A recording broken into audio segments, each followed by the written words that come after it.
In part one, we started by removing the factory heater and AC parts from under the hood. We then installed the compressor and condensers. Now that we're here, we're moving inside the cab to finish up our vintage air AC conversion kits.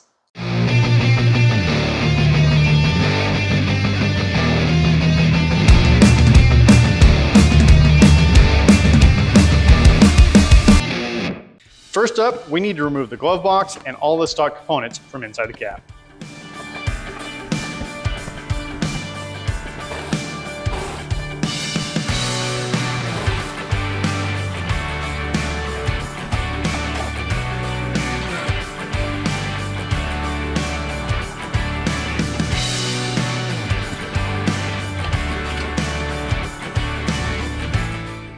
All right, we've got the OEM heater box out from underneath the dash, and it can look fairly complicated when you're looking at it while it's still installed, but it's pretty easy to get out. You can see right around the edge here, there's only a few bolts that have to come out on the right side, and then there's just one bolt over on the left side right here that needs to come out, and then the whole thing will just pull right out. So this truck is a non-AC truck. So I bought the non-AC kit. So as you can see, there's no vent here. So I'm gonna have to cut that vent. I was just getting ready to cut the hole for the center vent that goes right up there. And I realized that I have a problem. This goes on the back side, and I went to fit it up and it doesn't fit. The reason it doesn't fit is that tube right there. That's the cross tube for my roll cage. I have a roll cage here fit in behind the dash, and that cross tube right now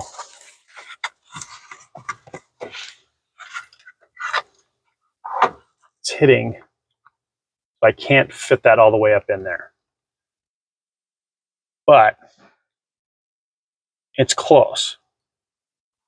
I think if I was to trim this section off, I could make it fit. I think I'm going to give that a try.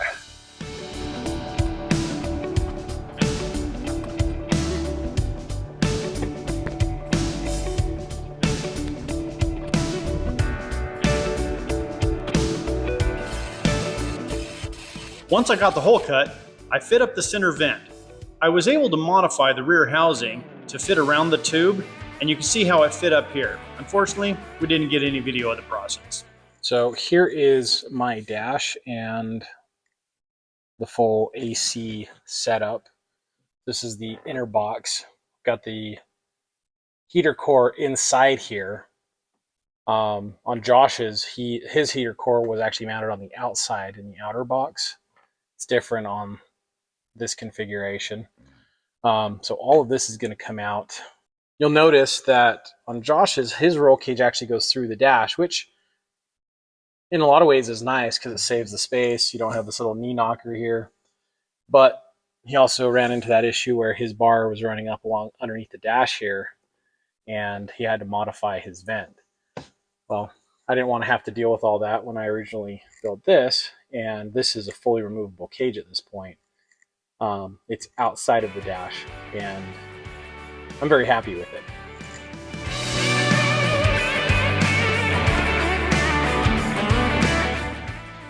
All right, with the heater controls and the heater box and everything removed from inside the truck, you can see that there's a nice big hole right here that leads right into the truck.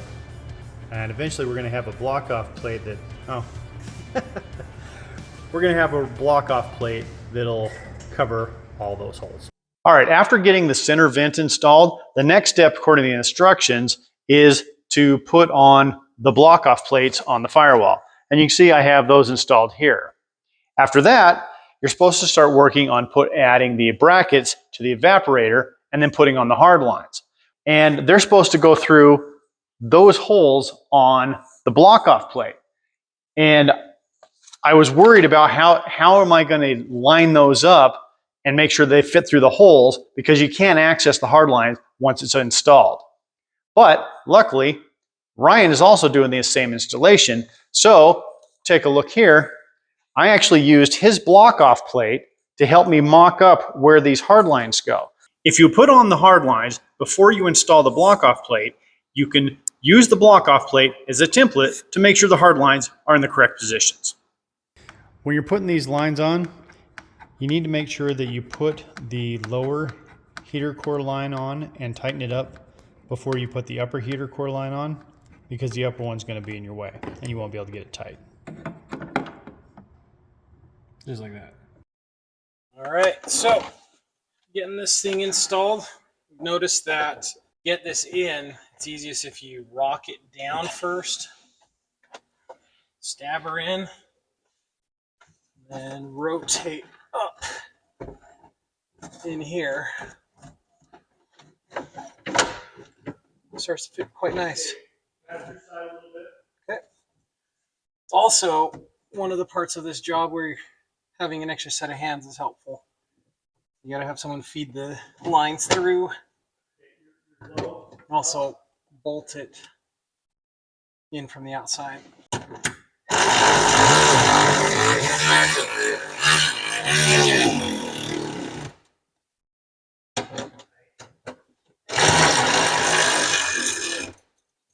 Well, I was on the step where you actually install the heater box up underneath the dash. What the hell? Oh my God. The roll cage is in the way. And as you saw, it didn't fit. My roll cage goes through the dash, and as you can see right back there, the A-pillar for my roll cage goes right where the blower motor is supposed to go. There's just no way to get it in there. I've got to pull the dash, pull the cage out so that I can modify that A-pillar to fit around the blower motor. It's going to be a lot of work, but nothing I can do but get to work and get it done. Who knew I'd be modifying my roll cage to put AC in this thing?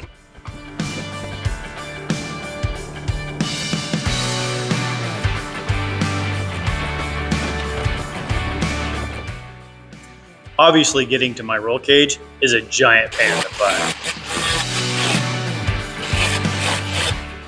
I'm not going to want to have to cut apart the dash if I need to do this again, or if I want to remove the back of the roll cage. So one of the things I'm going to do as part of this modification is I'm going to add disconnects at the top of my A-pillars so that the back half of the cage will be able to come out without removing the A-pillars in the future.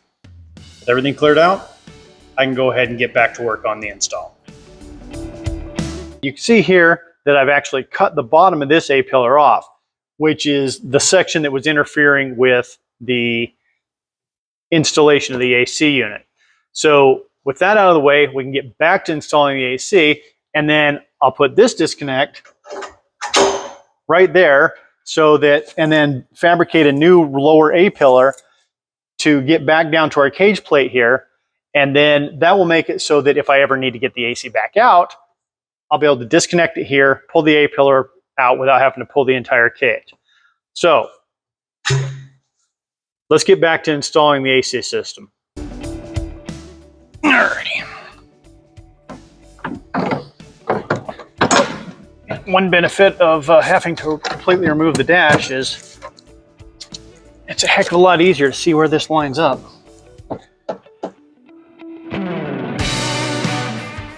Because of all the time it took me to modify my cage, Ryan wasn't here for this part of the install, so I had to figure out a way to mount this up by myself.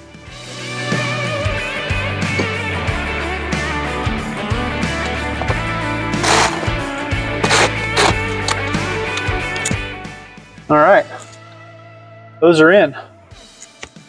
Not certainly easier with help, but it is doable by yourself. Before I could move on with the rest of the installation, I decided to go ahead and finish repairing the cage and get the dash put back in. Made a couple of bends, see how close we are.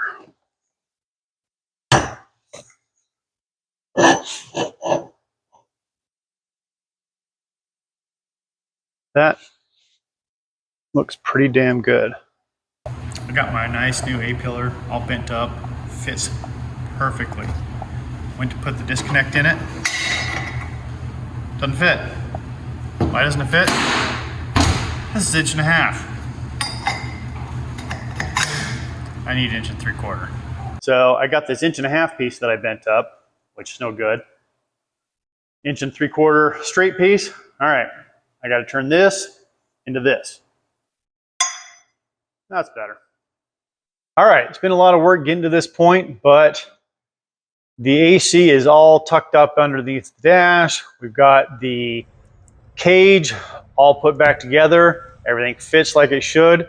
And you can see that I've got the dash basically all back in. I've got to finish welding the top here to get it fully in place, but we're looking pretty good.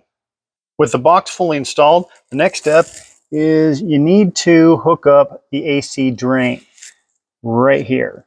So this comes right off the bottom of the box and runs over to the firewall, and you're going to have to drill a small hole there for it to get out, so you're not just draining into your cabin here. And that drain comes through the block-off plate and comes out just above your inner fender well. I'm ready to hook the heater hoses up now. My heater hoses are different sizes. So the smaller one is a 5/8 inch hose, and the bigger one is 3/4 inch. The connections up here are for 5/8 on both sides. So you're going to need to get yourself an adapter. We picked up this one from Dorman. It's pretty cheap. This will adapt our 3/4 inch line to 5/8, and then we can hook the line to the heater core that's coming through the firewall. Here we have the shutoff valve. This needs to go on the side that's coming from the engine. And that on an LQ4 is the smaller hose, the 5/8 hose, the one that is closer to the engine block. The bigger hose that's closer to the fan is the return line. I'm working on getting the Gen 4 LS wiring harness installed, and it can be pretty confusing, but this diagram page here on page 18 is actually pretty darn good. So the wiring harness that I was just looking at runs right down here, and they show every connection on here. And one thing that was super helpful, shows the firewall. So you see what needs to go inside and what needs to go outside. I'm going to have to feed most of this through the hole in the firewall here and here, although these go through the same hole, just showed separately here. And I'm going to have to pull this circuit breaker off of the wiring harness in order to fit everything through here, but otherwise should fit okay. Any wiring harness can be a little intimidating, but this actually went together pretty well. Both Ryan and I decided to mount the AC compressor relay just right here, coming off one of the block-off plate bolts. So that was easy enough. We ran the ground right there as well. Then you hook this violet wire over to a ignition power, and then everything else just plugs right into the box. So that's everything on the inside. On the engine bay side, got the wires coming right through here out of the harness. We have this wire here. That wire goes to the heater shutoff valve, which we installed earlier, which is right there. Everything else I ran inside the fender on top of the inner fender, and I mounted the circuit breaker right there. And then we run the rest of the wires over to power and ground, which for me is on the other side of the engine bay. And then we have our wiring to our trinary switch. Here's the wiring diagram that we're going to be using. It'll be a little confusing at first, but it's actually pretty simple. The trinary switch gets connected to the electric fan relay, and that provides power for the AC compressor clutch as long as the system is fully charged. Both of us are using electric fans, so we need to use this trinary switch, and the blue wire connects to ground, and the other blue wire connects to your fan relay so that you can activate your fans when the AC is turned on. The next step in my install is modifying the stock heater controls to work with the Vintage Air heater and AC system. Now Ryan went a different route, and he got this electronic unit directly from Vintage Air. And this is basically just plug and play. See, it's plugged in right here. But since I didn't go that route, I've got to modify my stock controller. I've got the stock controller all modified and ready to go. And as you can see, it's all installed again. With the electronic modifications, throw is super smooth. I'm pretty impressed with it. All right, so we've got the last bit of wiring to do here on the AC before it's ready to start. We have to tune the controller, and to do that, we've got this spade connector here, which we need to ground. Vintage Air does send a jumper wire like this. I misplaced mine, so I've got one that I just had laying around. So to do the test, we have to first turn ignition on, and then turn the fan on high. We can hear it going. Next, we need to plug in around here. Once that's plugged in, you can hear the fan, it changes speed. That's learning the upper end.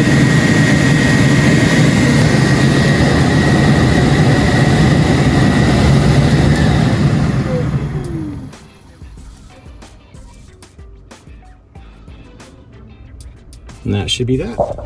With the wiring done and the controls all calibrated,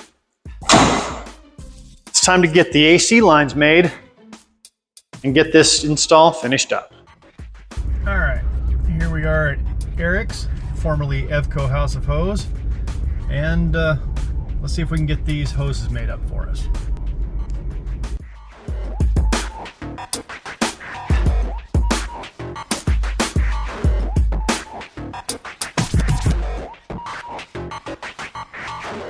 I just got back from Eric's where Jeff hooked us up. Got all the lines made up for my truck and for Ryan's truck. So our AC should be getting hooked up shortly. All right, there we go. The AC lines are all hooked up.